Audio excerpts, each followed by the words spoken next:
he still has a presence on the map with all the ultras he's got, and that's important because is he gonna save this base? Oh my god, oh no, the base has to be cancelled, so he loses basically another base, and he might lose another base up here again. Captain Waffles takes it out. But as I was saying before, the one thing that's going all right for Rokids is he's just got such a large army. It's almost like even though he's constantly losing base after base after base, he's basically been able to maintain a max supply. And that's good for him because, you know, if you look at Captain Waffles' money right now, he actually doesn't have all the money in the world, and oh no, the Ravens just got chain fungal. That's absolutely huge, and these Ravens are gonna all go down without even being able to cast a single spell. All the Ravens are gonna fall down. This is equivalent to losing all your science vessels in the late game against Zerg in Brood War. That was absolutely devastating. That's like 1,500 worth of gas just blowing up for no reason at all. Oh my god, that was absolutely terrible for Captain Waffles. And going on to what I was saying before that happened, Captain Waffles is actually running quite low on money right here, because while I've been kind of ragging on Rokids for not getting a lot of bases, Captain Waffles hasn't really been able to maintain a base either. He's been losing base after base from the constant Zerg attacks. So after losing all those Ravens as well, I wonder if both players are now starting to feel the pressure of not having an economy. And yeah, this Planetary Fortress is definitely feeling the pressure of about 20 or 30 Ultras, taking it down in mere seconds. And now, wow, it's 184 to 194 supply. The units lost tab showing that Terran has lost a little bit more. Workers killed, man. Captain Waffles has just been killing drones all day long, and he's been killing hatcheries all day long, but both players are running really low on money right now. However, they are still maxed out. This game is set, I mean, just primed for an incredible conclusion. Look at these Marines going in, valiantly trying to take out this hatchery, but the Ultras have arrived, and these Marines and Marauders have no hope, no chance in hell, but they are, you know, they die bravely. That's, I guess that's what matters, a brave death. And here comes another medevac. Do you really want to drop in here? I don't think so. The Marines and Marauders inside are like, I mean, we're brave, guys, but we're not as brave as that last pack of Marines and Marauders, so let's not drop here. But the medevac's like, nope, screw you, we've got orders, and so they are down. But I don't think they're, I don't know if this is even worth it. There's just too many spine crawlers. And yeah, that's going to get cleaned up. So, just an incredible game here, man. And let's just look at the units tab here. We can see that the Raven count, while it has been depleted, it's still at a large enough number to where it's a threat. 9 Ravens on the battlefield. Interestingly enough, Captain Waffles has not decided to go into battle cruisers, which is usually the natural transition after you start to make some Ravens.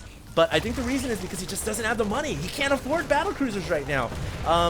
As far as Rokids goes, he can't even go into Greater Spire. He's pretty much stuck with the ground-based Tier 3 army, which is, you know, it's not bad, it's fine. But, you know, eventually, if Captain Waffles starts to go into heavy Sky Terran, too many Ravens, too many battle cruisers, these Ultras are not going to be effective. And I think the Zerg knows that. I think he realizes that, hey, my army is best now before the Terran can get too many units in the air. I have to continue engaging and limiting his income stream. I have to be able to stop those Ravens before they build up too much energy. And I think that's what he's doing. He's just going around the map now with his map control. He's pushing these bases away and actually burrowing and circling in order to prevent its return. But I think Captain Waffles has had enough. He's starting to move out here. Look at this army, man. 3-2 upgrades on the mech, lots of Widow Mines, Marines, and Ravens to boot. It's full-on mech here, ground and air. And what is Rokids? I don't know if Rokids can actually fight this army. With all those siege tanks and the firepower they've got, and the Ravens and their Seeker missiles and the Widow Mines, I don't know. It really depends on how this engagement goes. If Rokids can get a good surround, if he can pincer that Terran army from all sides, he might be able to get the upper edge. But it looks like right now he's playing a game of cat and mouse. He's saying, forget engaging the Terran. I'm just gonna go run around the place and burrow Zerglings. That's his strategy right now. And, you know, in a way, it's smart because his Ultras are regaining health the longer he waits. And, oh, absolutely key fungal growth. The second fungal growth coming in. But I don't think he can continue to chain fungal because the tanks are all sieged up now. And if he stays, he's going to lose a lot of his infestors. So he does decide to pull out Captain Waffles here thinking about making the death push. He's coming in with everything he's got. He's on the creep. Ultra's trying to figure out a way to engage here. They've got to come in from 2 angles. I don't think going in at one side is the right decision. He should position some Ultras here and some Ultras here and then go for the pincer maneuver. But now the Terran army is encamped in this little narrow valley, and that's where they're best, when they have territorial advantage. And it looks like the Zerg just says, screw it. I'm not even going to try to engage this Terran army. You can have the base down there at the 6 o'clock position. I'm going to go for the planetary fortress here, which is, it's going to be hard for him to take this. Actually, no, it's not going to be hard for him to take this down. Who am I kidding? SCVs are like, forget trying to repair. We're out of here. But they get bungled. They're down. And the Ultras are going to take this out. That's one base down, and all the starports are going to go down as well, which is huge because now the Terran cannot reinforce with Ravens any longer. So he does get a hatchery in exchange, but I don't think that was a worthy trade. The Zerg making use of its greater mobility here in a base trade scenario. They are faster, they're more agile, they can take out buildings quicker than the Terran can, and Captain Waffles here, I think, is in a little bit of trouble. He needs to continue pushing, but he's got to do this faster. It's basically a base race right now, and the longer he takes to take out these buildings, I think the further behind he falls. And now he's using supply depots too, so he's really falling under supply. We can see Rokids is actually adding on corruptors. 7 corruptors being made right now out of the eggs. I don't know if these eggs are gonna live though. I don't know. It's gonna be close. Sometimes this is all the matter in a base trade scenario. If you lose your eggs, ouch. There you go. So you do get refunded, I suppose. But at the same time, it's still quite devastating to lose all those corruptors that were about to hit the field. And look at this, man, the Terran main base, floating city, most of the factories, the barracks are all out of there, man. Even the medevacs are evacuating whatever troops they can. General Order 13 has been initiated, full retreat, everything is gone. And I mean, yes, the add-ons are left behind to die, but at the same time, at least Captain Waffles salvages what he can, doing what Terrans do best, salvaging their operation and moving on to a new home. 8 SCVs to 38 drones. The Terran army is spread out very wisely for Captain Waffles here to go and spread his troops out and hunt for extraneous hatcheries. And he has been able to take out quite a few. He's, you know, this is literally, ladies and gentlemen, a full-on base trade. And at the end of this fight, it's going to come down to the army versus the army. And who is going to have, well, the last man standing, I think, is going to win. One thing, though, I think the reason why Rokids is trying to get corruptors on the field is because he realizes in a base trade, Terran has one advantage. They can lift off buildings. If they lift off buildings, I has no way to take out those buildings unless I have a lot of corruptors. So he's trying to get corruptors on the field. He's making 3 more corruptors right now. The current count, he's got 3 corruptors, so he really needs to make sure his corruptors survive here. And oh no, secret missiles coming off. Ravens actually were using them in defensively to push these corruptors away, and I see a problem here for the Zerg player. Even if he can get enough corruptors on the field, what about those Ravens? Their ability to seeker missile these excuse me, their ability to seeker missile these corruptors is going to make them very hard to be able to stop all these floating Terran buildings. And that's why Captain Waffles is now sending his Ravens to the top left to take out any potential corruptors that are waiting to stop these barracks as soon as they float up in the skies. So he's using his Ravens to defend against corruptors, which is so smart, because that's the only way he's going to lose this game. Both players just in a full-on trying to take out the last remaining buildings. Some eggs and larvae being used for Zerglings and broodlings and whatnot, but it is not enough to stop this Terran force. Meanwhile, look at this, the Ravens coming in. In fact, they're going to deposit some energy to drop out some auto turrets to take out this hatchery. And a drone now, I don't know what these drones are thinking. They can't stop an auto turret, man. They're too buff.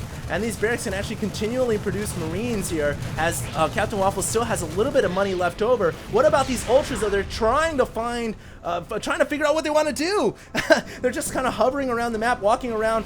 And here comes the Corruptor army. That is what Rokids needed. A Corruptor army to take out these floating barracks, and then the Ultras to take out the remaining ground troops. This hatchery actually is about to die. 36 HP remaining. I don't think that's the last building, though, for the Zerg player. Pretty sure he's got, like, extractors or something around the place here. That might actually be the last building for him. He needs to think about making some more buildings. There's a burrowed Ultralus over here.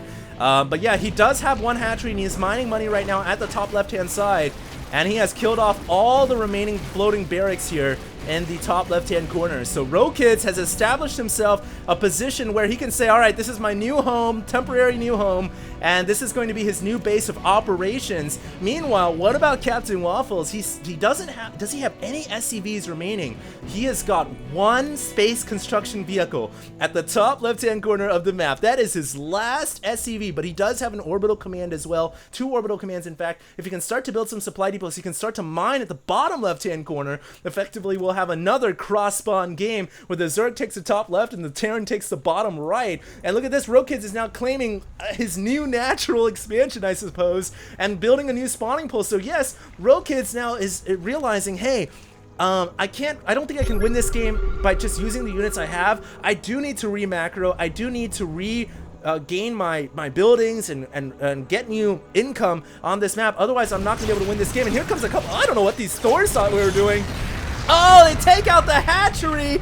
2 Thors coming in from 2 medevacs, pick off the hatchery, but was it worth it? I think Captain Waffles right there was under the impression that that hatchery was the last 300 minerals that Rokids had. And in fact, that was the last 300 minerals that Rokids had. Rokids actually was able to drop down another 300 to make a new hatchery there. Luckily, he had enough money. Of course, he still has a natural coming up over here, but all the same, Captain Waffles going there for a critical snipe, and he's gonna try to do it again. Now the thing is, if he can kill off this hatchery and this hatchery before Rokids can mine another 300 minerals, to be exact 245 minerals, then actually he might be able to win this game, because that means that the Zerg won't have any buildings to mine with. And yeah, he drops off the Thor. Overseer is going around the middle of the map trying to kill off these Sentinel missiles, but what about this hatchery? This hatchery could go down to the Thor. The Thor is just two-shotting it. He's about to take it down. Ultra's coming in, but the Thor is going to be successful. He takes out the hatchery. He does die, but mission success. But there is a hatchery over here on the natural, and guess what? It is mining minerals right now, and he does have enough to make a new expansion. Man, the Zerg players right now just trying to stay alive, and he's doing a good job at that. Meanwhile, the Zerg going down to the bottom right, hunting for these orbital commands. He is actually going to find then the last mining expansions down here in the bottom right hand corner, and that means Captain Waffles is going to be forced to go and take to the skies once again. Not good for the Terran player, because if he is not obviously mining money, then I don't know how he's going to win this game in the late game, because as long as the Zerg continues to harvest resources, then obviously the Zerg is going to have an edge towards the late game. I mean, it's just simple StarCraft 2 mathematics. But hey, here comes Captain Waffles, and he takes out the last hatchery, and guess what? Rokids does not have 300. Oh, he has 300 minerals. He makes a hatchery, then he cancels it. What is he doing? He just made a hatchery and canceled it, and now I don't know. Oh, he just had barely enough. Look at his money, 0 minerals. He has just enough minerals to squeak out his final last hatchery. This is it for Rokids, guys. If he loses this hatchery here without being able to mine another 300 minerals, then that, I think, will be game over. I don't think he's got any structures left on the map at any place here, so that is pretty much it for him. Captain Waffles has claimed the top left-hand side, and I believe he's going to bring his orbital commands, the one over here and the one over here, and plant them down at the Zerg's former expansions and claim it for his own. And really, both players have been, at this point so far, avoiding each other, and for good reason. One mistake in the battle, and they could lose this game. It's not clear-cut who would win the actual fight here, and you're looking at the supply, and yeah, Rokids has 157, but I feel like with all these siege tanks here, with the Widow Mines in the front, with the Ravens and the Auto Turrets, and the choke of the ramp, it's really not that clear that these Ultras would win the fight. Maybe they've got a slight edge, but I definitely feel like Captain Waffles could make a stand. It is possible. We'll just have to see what happens here, as now it's 52 minutes in. This game is absolutely epic, by the way, guys. And Rokids has established a new expansion, so now he is going to start mining once again. What the Terran needs to do right now, I feel like, is he needs to plant down these buildings and start to make some units. He's got more than enough money. He's got 2,300 minerals and 361 gas. He needs to think about throwing down his buildings and getting some mining going and reestablishing his macro in this game. Otherwise, I think as time goes on, he's just going to straight up lose. There's just no way he can win. A couple of medevacs over here on the right hand side.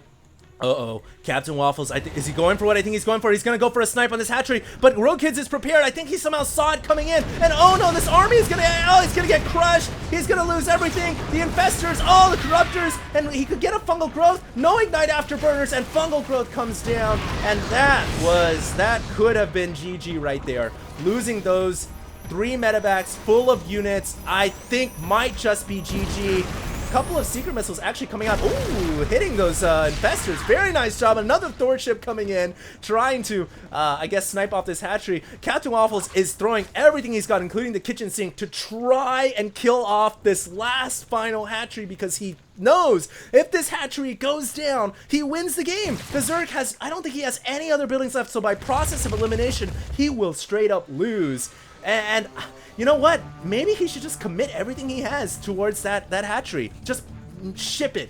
Bring everything into his medevacs and ship it to this hatchery and go for broke. I think that could be a winning strategy. We'll just have to wait and see. Meanwhile, the Ravens continuing to use their energy. The one advantage, of course, that the Terran does have. Oh, Ultra's trying to bait the secret missiles into the Ravens themselves. Very smart. But the one advantage that the Terran does have is he's got energy-based units. But now here comes Rogue Kids. He's bringing everything. He's got all of his Ultras. He's gonna try to win the game right here, right now. And I think he's got enough.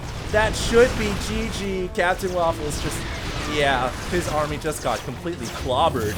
And now the buildings are going to float into the sky once again. But what can he do when he's only got 11 supply? He's got 2 Ravens. 2 Ravens. One here, and he's got 1 here.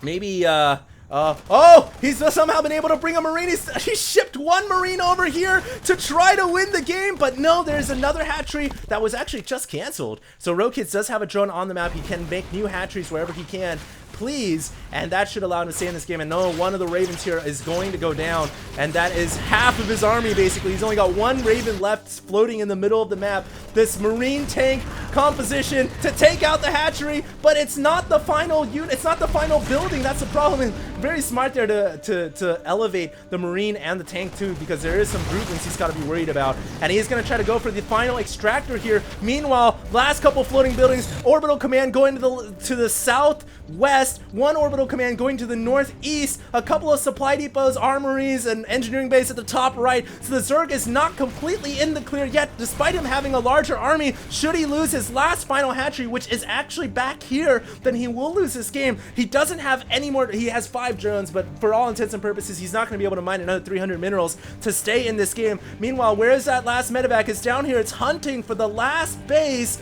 And I do believe it is being revealed right now. He should see. No, he doesn't have the revelation yet, because I guess there is a timer. It takes about 1 or 2 minutes before Zerg structures are revealed if you do not have a primary hatchery. And so this medevac right here is on the prowl. It's on the hunt right now. This is the last couple of units for the Terran player. Essentially, he does have 1. He's got a Raven. He's brought the Raven behind this hatchery, and he's dropping off a couple of missile turrets. But unfortunately for him, there are 3 Ultras, and that I think poses a significant issue, because with 3 Ultras here, how in the hell do you kill off a hatchery with just a siege tank, a Marine, and a Raven? Unless you do some like super pro boxer micro and drop and pick up, then I don't see how he can win this fight or how he can win this game. I think Rogue Kids might have it, and he intercepts the medevac. That's it. That's got to be Chi-Chi. The last medevac goes down. It was intercepted by infestors, and now it's just down to Captain Waffles and his auto turrets, but he can't even put a dent in this hatchery. He's actually making an SCV. He's not out yet, I guess. He's trying to make an SCV and to stay in this game, I suppose. He does have 1,500 minerals, guys. So, I mean, theoretically, he could make a bunch of barracks and make, maybe not a bunch of barracks, so he can make 2 barracks and like pump out 10 or so Marines and try to snipe this hatchery. But I think the Zerg has this. I think Rogue Kids has this game in the bag. There's just no, I don't see how he can lose. Yes, it is his last building, but he is mining now. And once he mines another 300 minerals, it's pretty much over, because you're just going to see a continuous and exponential growth of hatcheries following that. So, yes, I think now Rogue Kids has just got to hunt for the last couple of buildings, and this game is his to win. 4 barracks are being made right now in the center, and this orbital command is leaving the building. It's out of here, man. And look at this, man. It's reactors even coming on as well. I mean, yeah, the nice thing is these buildings aren't revealed because as a Terran, you know, you have an orbital command, so not everything gets revealed. But, I mean, unless he can somehow snipe off this hatchery, I just don't see how he can win this game. Oh, man, this has just been an epic brawl. 1 hour long. We've reached the hour mark. I hope you guys have enjoyed this cast. Well, whoever wins or loses, do subscribe to me on YouTube, Facebook, and Twitter at HDStarcraft. I'd really do appreciate it. Let your friends know I'm casting Heart of the Swarm now. Check out all the cool videos that are coming up. This one's winding down to its epic and final conclusion, and I think I would have to give like a 99% probability here that Row Kids is going to win this game. Another hatchery probably going to be coming up momentarily here once Row Kids gets another 300 minerals. Captain Waffles isn't giving up yet though, man. He's making Marines.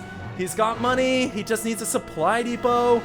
Oh no, he brought the orbital command to the wrong spot. There's a burrowed circling there. And those mules are in a lot of trouble. I think this orbital command is going to have to float and get the hell out of there. These 4 Marines are coming out though. Don't forget these Marines are actually pretty strong, guys. They're 3-3 with stim. And combat shields. It could theoretically take out this hatchery, but the problem is I do believe that the Zerg player, is he making more drones? Why isn't he should be making another building right now. I don't know why he's making more drones. But yeah, there is actually a possible threat here with these this Alpha Squadron Marines coming out to fight. And this could, I mean, I don't know, guys. I actually think maybe Rogue Captain Waffles, I'm going to increase his possibility, this likelihood of winning from 1% to like 5% here. These last couple barracks, this is it, man. These are the last few buildings. These Marines have got to go, man. They got to go, go, go. Take out these last couple hatcheries. He doesn't have Revelation, though, because, of course, the primary hatchery is down, but he knows there's at least one over here. He's bringing the Marines, but the barracks are all trying to fly away. They're trying to spread out to mitigate the damage. Very smart right here from Captain Waffles. And here comes the Marines! Holy good God! Could he win this game? All the drones are evacuating to the top left, which is not where they want to go. They should have ran away to make an extractor somewhere on the map. Oh my God! Ladies and gentlemen, is Captain Waffles gonna win this game? This could be the most incredible StarCraft 2 match of all time! He's going to do it! He's going to do it! I'm losing my voice, guys! Oh my God! This is insane! He is, oh my God, he's gonna kill off the last hatchery. The extractor is gonna go down. GG! Captain Waffles wins! Oh wow! And the last barracks floating away. Lawler skates. GG! Oh my God! I cannot believe he just pulled off that victory. Unbelievable game. All the ultras coming back. We're trying to save it. Look at these Marines in the red. You overstimmed at the last second, and he wins the game. Wow. I'm actually losing my voice right now, guys. I've never had that happen to me while I'm casting, I don't think. I hope you guys enjoyed this cast. This was incredible. If you guys have any sick replays like this, feel free to send them in to hdreplays@gmail.com. Do make sure to subscribe at YouTube, Facebook, and Twitter at HDStarcraft. Let your friends know I'm casting Heart of the Swarm. I'll see you guys in the next video. And this is HD. I'm signing out. Wow, that was amazing.